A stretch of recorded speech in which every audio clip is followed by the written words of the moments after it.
3 major ways the US government destabilized the Middle East. Yes, freeze! Number 1. How the CIA's clandestine coup in Iran led to the Islamic Revolution. When people look at the Middle East from a Western vantage, they often ask why there appears to be so many radical religious regimes in power instead of the democracies more common to Europe and the Americas. What they don't realize is that many of these powers were riled against Westernization precisely due to US government interference. One of the most prominent examples of this in the 20th century deals with Iran and the secular democratically elected Prime Minister Mohammad Mossadegh. In the 1950s, Mossadegh nationalized the Anglo-Iranian oil company to the British government's chagrin, as the British government had interest in it. British officials asked the CIA to join its efforts to overthrow Mossadegh because of this takeover, and the CIA agreed under a charade of fighting communism. CIA agent Kermit Roosevelt, President Roosevelt's grandson, went to Iran to implement the now declassified Operation Ajax. Operation Ajax included convincing Iran's monarch, known as the Shah, to dismiss Mossadegh from office, paying protesters to start riots, and funding a media campaign to portray Mossadegh as a communist. The CIA's expenditures for Operation Ajax totaled over $5 million. That's around $40 million when adjusted for today's inflation. The funding wasn't just for stirring up people on the street, but for buying influence from radical Shia clerics who were not happy with Mossadegh's departure from Islamic theocratic rule. While Mossadegh was not by any measure an ethical official, the effect of the CIA's interference did not improve conditions in the long term, as Mohammad Reza Pahlavi, the last Shah, was able to brutally rule, relying on the United States' support to hold power.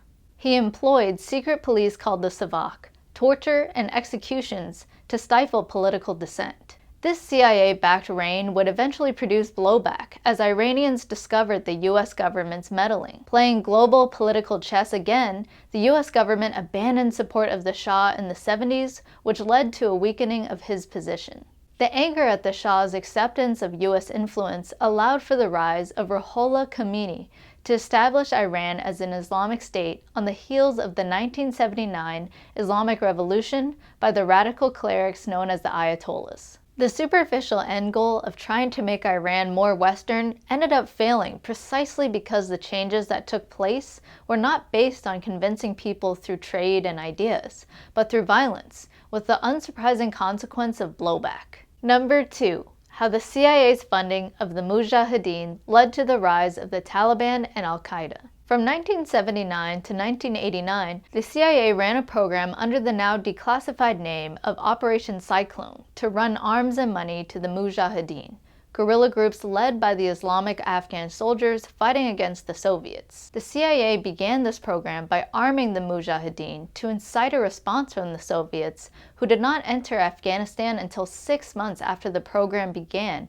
due to the provocation. The program expended some $3 billion in giving these Islamic militant groups resources to fight the Soviet Union under the pretense that an enemy of one's enemy is a friend. This support included building a training complex in the city of Khost, where Osama bin Laden trained some 35,000 Arab-Afghan fighters. Unfortunately, after the war ended, the resources given to radical Islamists didn't just dissipate, and those radicals were now well enough armed to begin their own coup for power in the Middle East. Of note, many former Mujahideen went on to become part of the Taliban, a Sunni Islamic fundamentalist political movement in Afghanistan, waging war to establish a strict interpretation of Sharia law over all of the land. People like Osama bin Laden, once considered friends to the CIA, now became enemies as they turned their attention to new fronts due to US policy in the Middle East. Bin Laden founded the Al-Qaeda,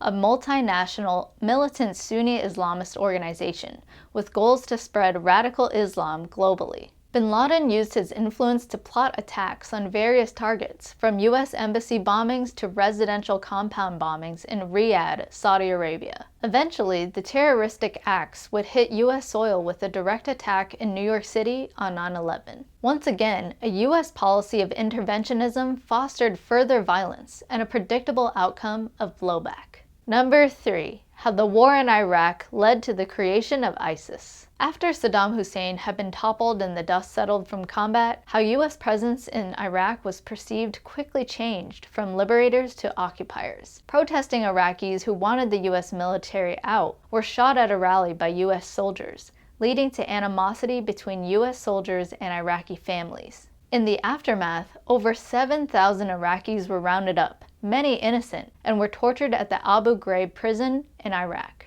When the torture was exposed, the United States Department of Defense removed 17 soldiers and officers from duty, and 11 soldiers were charged with dereliction of duty, maltreatment, aggravated assault, and battery due to the war crimes committed. The damage was already done though, and the radicalizing effects remained on the minds of Iraqis, despite the sentencing of U.S. soldiers. Another piece in this radicalization puzzle was Camp Buca in Iraq, which was a detention facility housing around 100,000 Iraqi men. This facility created opportunity for detained Iraqis to network and further radicalize against the U.S. occupation, especially in retaliation for those who were held in the prison without cause. The Islamic State of Iraq and al-Sham, better known as ISIS, arose as a direct reaction to this mass incarceration abuse. Abu Bakr al-Baghdadi, one of the former Camp Buca detainees, founded ISIS and worked with former military leaders from Saddam's reign to fight against the American occupation. It was an easy sell, with many coalesced in anger against an American occupying army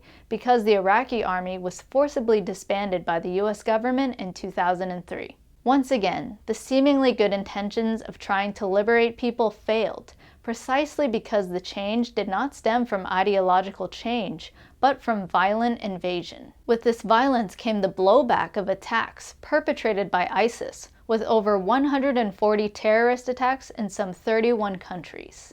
The conclusion one can draw from these events is that interventionism and blowback can only be understood if one takes on an empathetic mindset. Imagine if what the US government did to Iraq, Iran, and Afghanistan was done in reverse to the people of the United States. Would you be happy that Iran was meddling in US elections? Would you be happy if 100,000 Americans were rounded up by Iraqi soldiers in a detention facility? How would you respond if an Afghani soldier shot your mother or your father, your sister or your brother? When you realize that all people have loved ones and a desire to live, just like you can understand that trying to change culture and ideas through bloodshed will inherently lead to more bloodshed down the road as the families of those murdered retaliate. If you want to promote peace, you need to do so ethically by changing minds through the voluntary exchange of goods and ideas, not by using the violence of the state to manipulate others. Be the voluntary change you want to see. Thank you for watching and for supporting my work, and a special thank you to my fiduciaries, the Asian capitalists Zach Lakowski and Crawford K. McDonald of ECM Real Estate Group. To join my monthly live hangouts and to help choose the next video I produce, join my Patreon page at the Philosopher's Pho or Boba Tea level. See you soon! Yes, freeze!